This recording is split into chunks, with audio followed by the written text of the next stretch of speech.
শ্রাবণ, আমি টাকা কামানোর নতুন আইডিয়া পাইছি। কি তোর আইডিয়া? আমরা ভূত ধরার ব্যবসা করব। কিন্তু তুই ভূত পাবি কোথায়? আগে ব্যবসা খুলি, তারপরে ভূত খুঁজবো। কিন্তু এই বোতলটা দিয়ে কি হবে? এই বোতলের মধ্যে ভূত ধরে রাখবো। ভূত যদি বোতলের মধ্যে না ঢোকে তখন কি তুই কি করবি?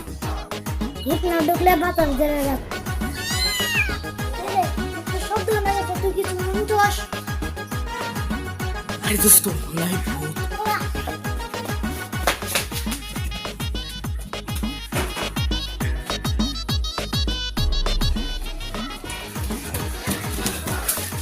দোস্ত, ওটা তো বিড়াল ছিল।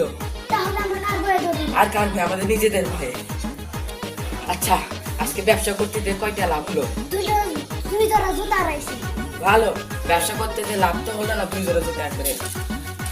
আচ্ছা, তাহলে আপনারা সবাই শ্রাবণ ভাই বিনোদন সাবস্ক্রাইব করবেন। সবাই খালি ভিডিও দেখেন, সাবস্ক্রাইব কিন্তু করেন না, সাবস্ক্রাইব করতে হবে এবং বেল আইকন দিবেন।